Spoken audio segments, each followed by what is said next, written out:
यथा चंद्र बिना रात्रि कमलेन विना सर, तथा न शोभते जीवो बिना धर्मेन सर्वदा। जिस प्रकार चंद्रमा के बिना रात्रि की शोभा नहीं होती, उसी प्रकार सरोवर में कमल के बिना उस सरोवर की शोभा नहीं होती। उसी प्रकार इस संसार में भटकने वाले जीव बिना धर्म के शोभा को प्राप्त नहीं होता। धर्म ही उसका जीवन का अंग है, धर्म ही जीवन का सार है, और धर्म ही परम हमारा लक्ष्य है होना चाहिए। और धर्म हमारा लक्ष्य बनेगा तो ही हम उस धर्म मार्ग पर, उस पथ पर चल करके हम अपने लक्ष्य और गंतव्य को पूर्ण कर सकते हैं। और इसीलिए बात आती है कि धर्म क्या चीज है, धर्म क्या चीज है, धर्म किसे कहते हैं, धर्म किसे कहते हैं, और धर्म को कैसे प्राप्त किया जाएगा। क्योंकि जब आप धर्म के बारे में विचार करने लगते हैं तो धर्म ही हमारा जीवन है। लेकिन जीवन हमारा क्या और कैसे होना चाहिए, और इसमें हमें विचार करना चाहिए कि हमें जीवन जीना है तो कैसे जीना है। धर्म एक जीने की कला है, न सिर्फ जीने की कला और मरने की भी कला है। और धर्म मृत्यु का महोत्सव का रूप देता है, और जन्म और मरण के बीच में सेतु का काम करता है। धर्म अभिव्यक्ति की नहीं अनुभूति है, अनुभूति को अभिव्यक्त करता है। धर्म वाणी का विलास नहीं, वह जीवन का एक निचोड़ है। और इसीलिए धर्म को कथ्य नहीं, वह कर्तव्य समझ करके उसका पालन किया जाता है। धर्म प्रदर्शन की वस्तु नहीं, धर्म आत्मदर्शन की वस्तु है। और इसीलिए धर्म का जागरण जीवन की एक महत्वपूर्ण घटना है। जब अंतरंग में धर्म प्रकट होता है तो व्यवहार में पवित्रता, विचारों में सरलता, स्वभाव में विनम्रता और हृदय में उदारता जैसे सद्गुण प्रतिबिंबित होने लगते हैं। अतः धर्म का आचरण जीवन का प्रमुख लक्ष्य होना चाहिए। क्योंकि जब आप अपने जीवन को धर्ममय बना करके चलते तब वह तुम्हारा जीवन एक आदर्श जीवन बन जाता है। नहीं है तो बात ये भी होती है कि जीवन को समझने के लिए हमें बहुत कुछ मेहनत करनी होती है। क्योंकि जीवन में जैसे हमारा जीवन चलता है उसमें हमें ये समझने की आवश्यकता है। क्योंकि ये संसारी प्राणी जब संसार में अनेक प्रकार के चीजों को आत्मसात करके चलता है तब वह अपने हिसाब से जीवन को जीना प्रारंभ कर देता है। और इसीलिए क्योंकि जीने के लिए आपको क्या आवश्यक है, जीवन जीने के लिए प्रत्येक व्यक्ति से आप अलग अलग व्यक्तियों से पूछेंगे तो सब लोग अपना जीवन का मार्ग और जीवन का पथ अलग अलग बता देंगे। और वो उस प्रकार कहना शुरू कर देंगे कि ये जीवन क्या है, जीवन क्या है। कोई कहेगा जीवन एक खेल है, जीवन एक खेल है। जीवन क्या है? यदि एक नाटककार से पूछो तो वो कहता है कि जीवन एक नाटक है। यदि किसी गृहस्थ को पूछो तो वह कहेगा कि जीवन इस शादी ब्याह करना और बच्चे पैदा करना यही हमारा जीवन है। एक दुकानदार से पूछो तो वो दुकानदार कहेगा कि दुकान में पैसा कमाना ही हमारा लक्ष्य है और पैसा कमा करके हम अपनी जिंदगी को जीना वह उसी को अपना जीवन समझता है। लेकिन इस प्रकार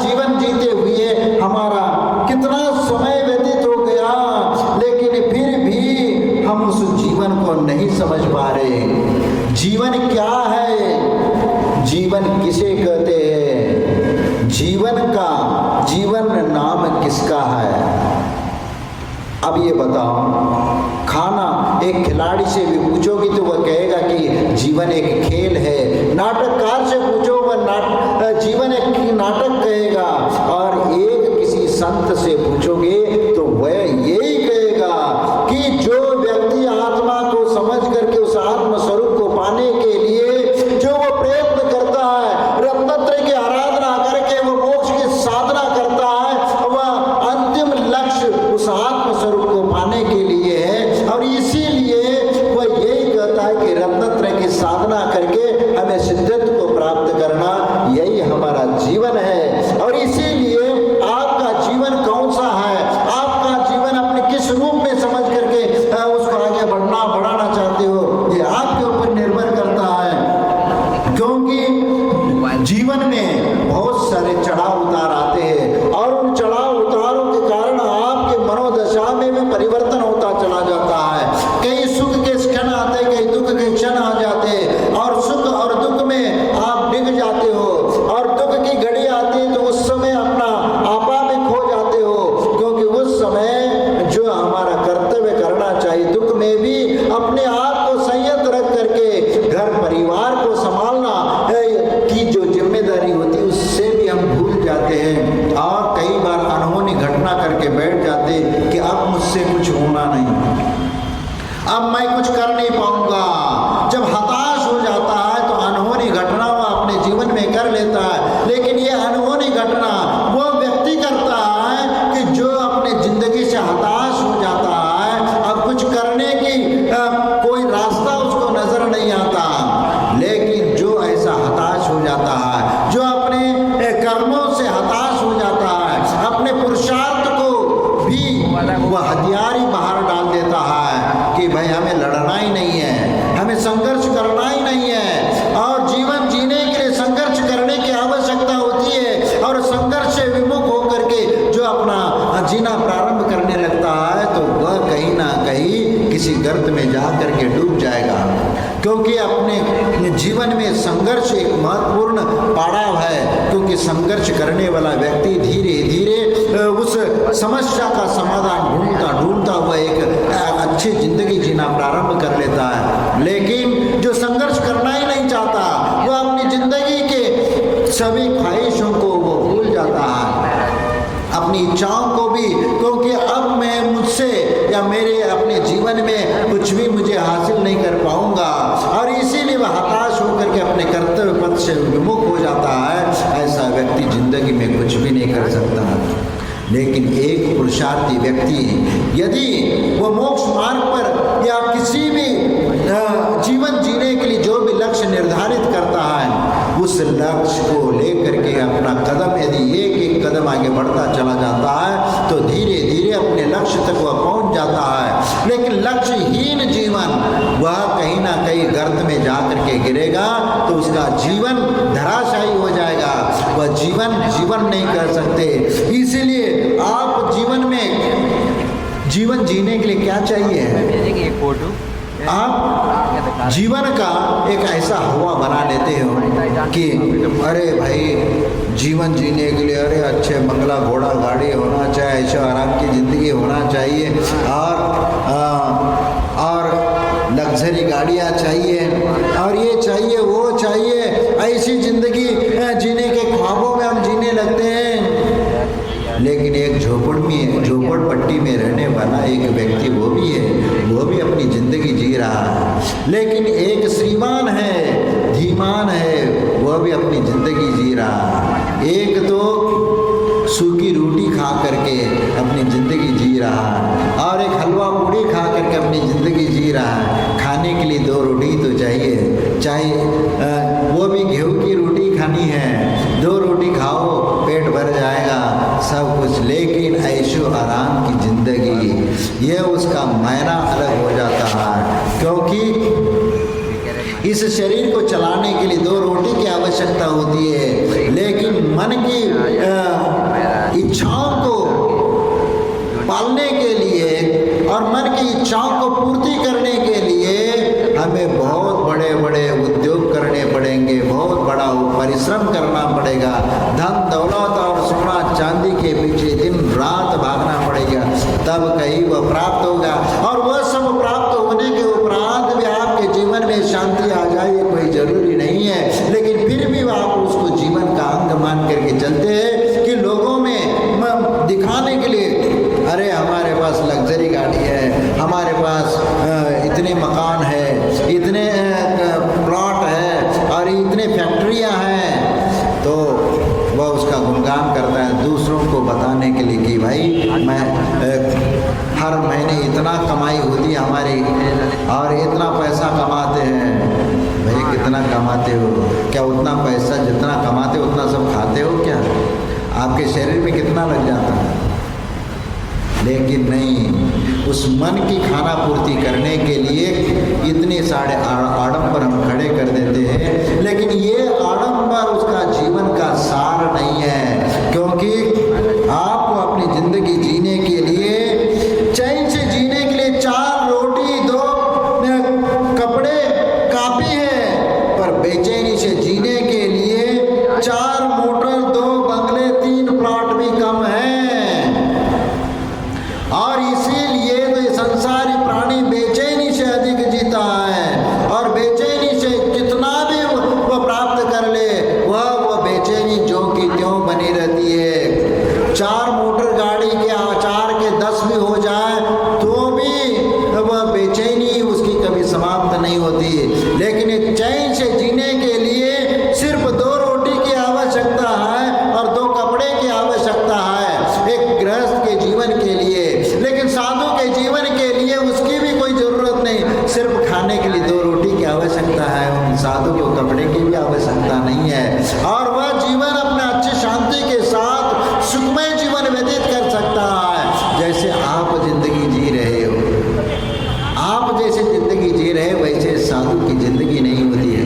आप कहोगे कि महाराज आपकी जिंदगी अलग है, हमारी जिंदगी अलग है, हम तो गृहस्थ के साथ हम अपना जीवन यापन करते हैं, तो हमें सबका ख्याल रखना पड़ता है और सबके मनोदशाओं को देखना पड़ता है। कोई किसी बात से रुष्ट है तो कोई किसी बात से प्रसन्न है, तो इसीलिए कोई प्रसन्न है कोई दुखी है, तो किसी के मान मनोवा करना पड़ता है, किसी को समझाना पड़ता है, किसी को दुत्कारना भी पड़ता है, किसी को प्रताड़ना भी करना पड़ता है। ये संसार में सब चलता है। इसीलिए संसार में अपना जीवन जीने के लिए जो हमें प्रयत्न करना है वो वास्तविक प्रयत्न से हम बहुत दूर हो जाते हैं, और वही राग द्वेषादि कषायों से युक्त हम अपना जीवन यात्रा शुरू कर देते हैं। वह जीवन यात्रा का कोई अंत नहीं है, वह उसका अंत तो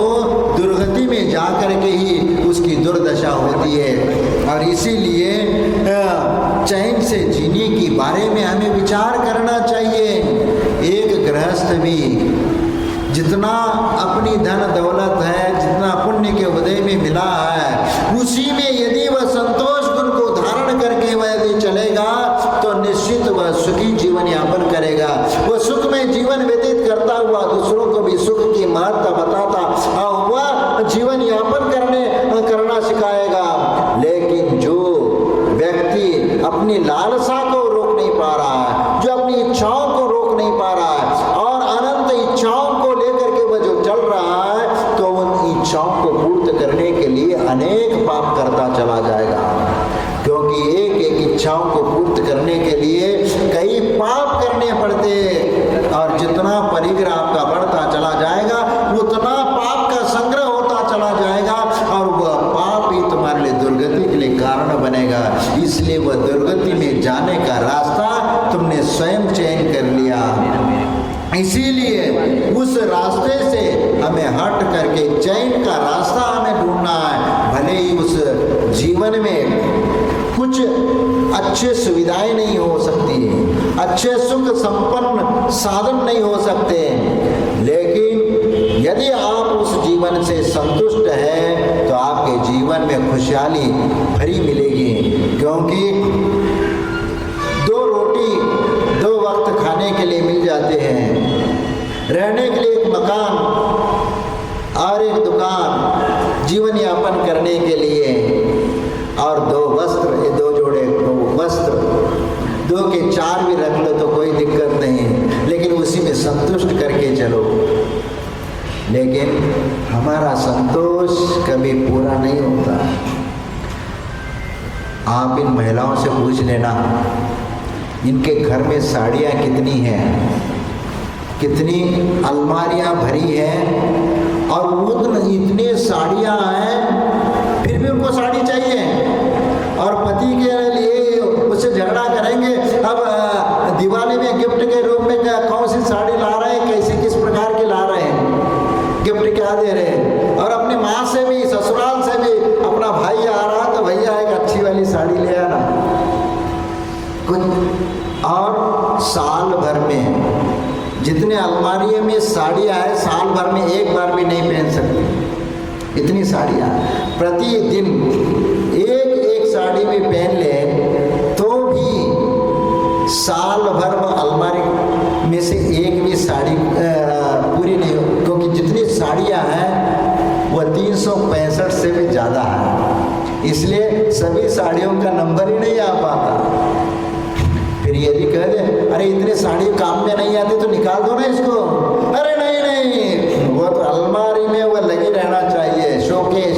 जिस प्रकार दुकानदार अपने साड़ियों का शोकेस बना करके रखता है, वैसे शोकेस बना करके रखने की आवश्यकता उनको लगती है।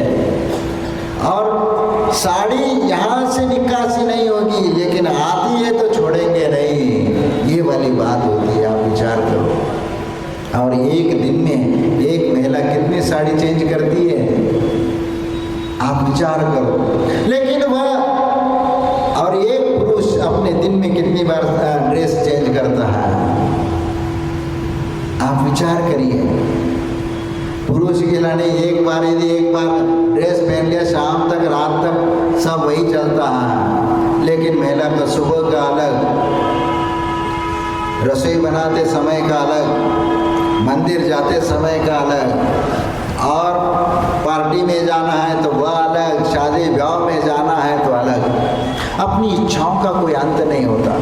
हाँ ठीक है, बाहर यदि जा रहे हैं, किसी अच्छे फंक्शन में जा रहे हैं तो अच्छे कपड़े पहन के जाना चाहिए, इसमें कोई दो मत नहीं और उसमें कोई विरोधाभास नहीं। लेकिन जो हमारे भीतर जो आकांक्षा है, जो लालसा है, वह लालसा हमारे भीतर के समाप्त होना चाहिए और उसको कम करने का प्रयत्न करना चाहिए, तो ही वह आपका जीवन सार्थक माना जाएगा। अन्यथा वह तुम्हारे लिए दुख के लिए कारण बन जाएगा, क्योंकि रखी रखी हुई साड़ियों में कीड़े लग जाएंगे और वह साड़ी खराब हो जाएगी। महाराज, हम साड़ी को कीड़े न लगे इसलिए उसमें गोलियां रख देते हैं ताकि उसमें कीड़े न लगे, वह पूरे इंतजाम करते हैं। लेकिन देख लेना, विचार करो, संसारी प्राणी हर चीज, सिर्फ एक ही बात नहीं, एक उदाहरण मात्र है, लेकिन इसके अलावा अन्य चीजों के प्रति भी जो हमारी आसक्ति जो बढ़ती जाती है, वह आसक्ति इतनी बढ़ती चली जाती है, इतनी बढ़ती चली जाती है कि उसकी कभी पूर्ति नहीं हो पाती। इसलिए जीवन हम अशांतिमय व्यतीत करते हैं, और इसीलिए ये अशांत जीवन से यदि हमें बचना है तो सबसे पहला अपने आप को विचार करो कि हमें कैसे जीना है, कैसे जीना है और हमें क्या करना है। जीवन जीना है तो हमें कैसे जीना है, ये हमें अपने आप में विचार करके चलना है। नहीं है तो ये जीवन एक नाटक है, एक खेल है। इसीलिए कहा जाता है कि जीवन समझो मोल है, ना समझो तो खेल, खेल खेल में युग गया वही खिलाड़ी खेल। जीवन एक अनमोल है, उसका मोल हम समझ नहीं पा रहे। इस जीवन को किस दिशा में हमें ले जाना चाहिए, ना समझो तो खेल। यदि नहीं समझ में आता है तो जीवन एक खेल ही है, क्योंकि जीना मरना उठना बैठना खाना पीना आदि जितनी क्रियाएं हैं, ये क्रियाएं हम अनंत काल से करते हुए आ रहे। इसीलिए खाना पीना उठना बैठना सोना आदि जितनी भी क्रियाएं कितने सालों से करते आ रहे हैं, अनंत वर्षों से, अनंत काल से हम ये सब करते हुए आ रहे हैं, लेकिन फिर भी उसकी पूर्ति हम नहीं कर पा रहे। जब अनंत समय व्यतीत हो गया, अनंत काल व्यतीत हो गया और इसके उपरांत भी हम जीवन का मूल्य नहीं समझ पा रहे और जीवन में हमें क्या पाना है और क्या नहीं पाना, इस ओर हमारी दृष्टि नहीं है। तो इसीलिए हमें उस दृष्टि को पा करके हमें चलना है, क्योंकि मृत्यु एक महोत्सव का रूप है, यह आपको मरना सिखाता है। और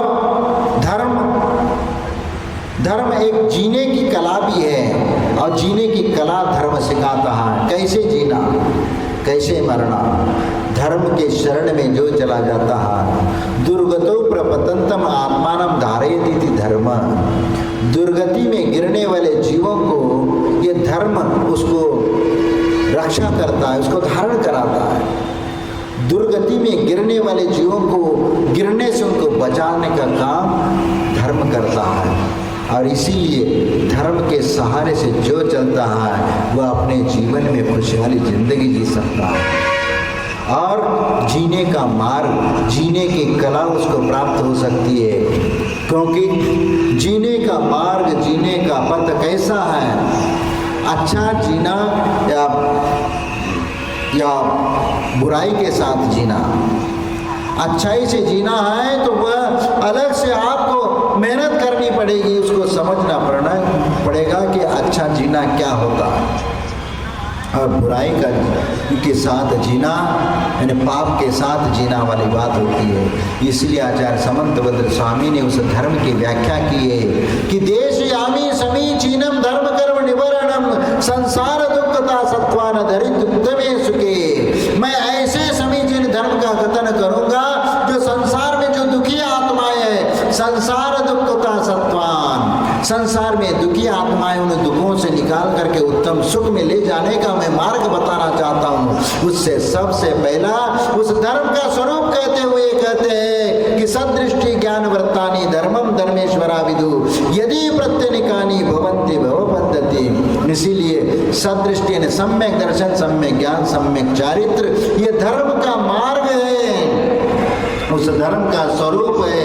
और यदि प्रत्यनिकानि, और इससे विपरीत मिथ्या दर्शन, मिथ्या ज्ञान, मिथ्या चारित्र, ये भवन्ति भव पद्धति, ये संसार सागर में डुबोने वाला है। और इसीलिए एक मार्ग तो जीना सिखाता और एक मार्ग दुर्गति में डुबोने का काम करता है। किस मार्ग पर चल करके अपना आत्मा का उद्धार करना चाहते, ये आपके हाथ में है। इसीलिए उस आत्मा के स्वरूप को समझो और उस धर्म को, मर्म को समझो और उस धर्म को आत्मसात करने का प्रयत्न करो।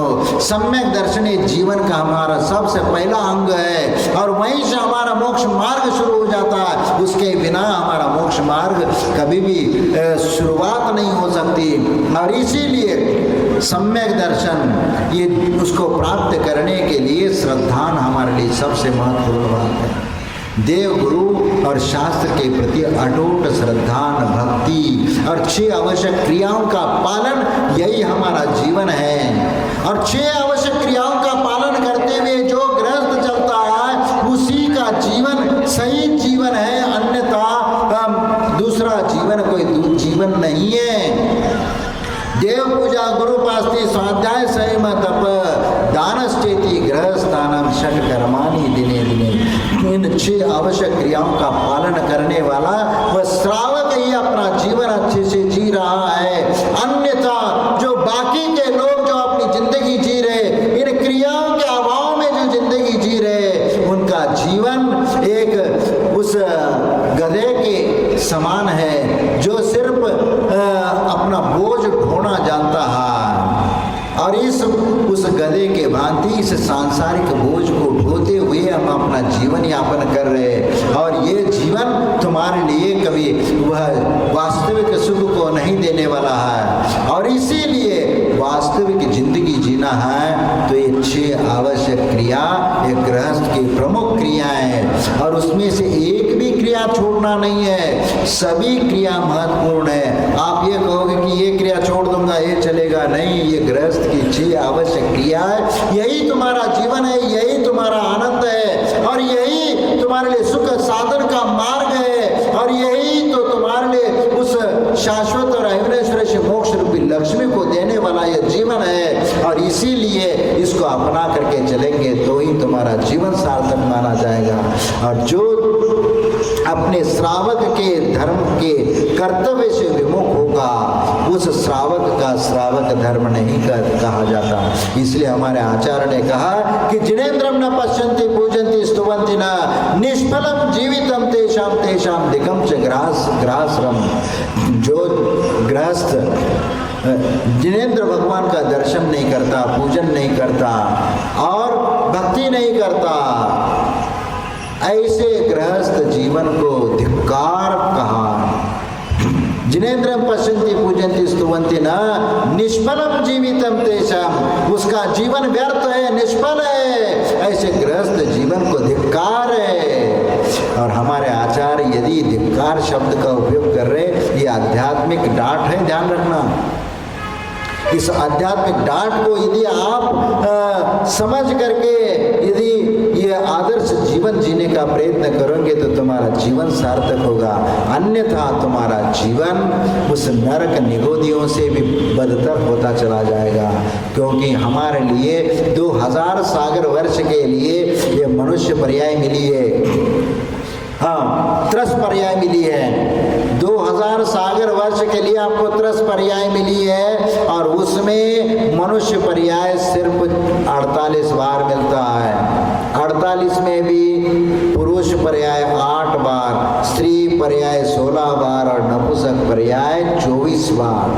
और देख लेना, इस 2000 सागर वर्ष के भीतर यदि अपना आत्मा का कल्याण करना चाहते हो तो कर लेना, नहीं है तो पुनः यहाँ से निकल करके तुम्हें उस निगोद की ओर यात्रा करना पड़ेगा। क्योंकि एक श्वास में 8-10 बार जन्मो मर्यो भर्यो दुख बार निकसी भूमि, हाँ निकसी भूमि जल, एक श्वास में 8-10 बार जन्मो मरो भयो दुख भार निकसी भूमि पावक जल पावक भयो पवन प्रत्येक वनस्पति थयो। देखो वो स्थावरों को प्राप्त होता हुआ चलता है, फिर वहाँ से किसी 84 लाख योनि में परिभ्रमण करता हुआ जीवन व्यतीत कर लेता है। लेकिन आप विचार करो, हमारा सबसे अधिक जीवन निगोद में व्यतीत हुआ, ये भी ध्यान रखिएगा। कुछ समय के लिए हमें ये त्रस पर्याय और मनुष्य पर्याय प्राप्त किया है, ये पर्याप्त नहीं है। क्योंकि सबसे सागरोपम क्या, उस कई कल्पकाल निगोद पर्याय में हमारे निकले हैं, लेकिन त्रस पर्याय सिर्फ सागरोपम के लिए मिला है, कुछ सागर के लिए। और 2000 सागर तो है, और इससे 2-4 बार यदि और 2-4 बार और भी संख्यात बार मिला होगा 2000 सागर वर्ष, लेकिन कल्पकाल की अपेक्षा से कुछ भी नहीं है। इसीलिए उस नरक निगोद में जा करके एक श्वास में 18 बार जन्म लेना और मरण करने का दुख, यदि इस दुखों से बचना चाहते हैं तो आदर्श जीवन जीने के लिए एक गृहस्थ का, एक सदग्रस्त बन करके जीना, ये सबसे हमारे लिए महत्वपूर्ण है। और उसी को अपनाते हुए हम अपना आत्मा का कल्याण करेंगे। नहीं तो जीवन समझो मोल है, ना समझो तो खेल, खेल खेल में युग गया,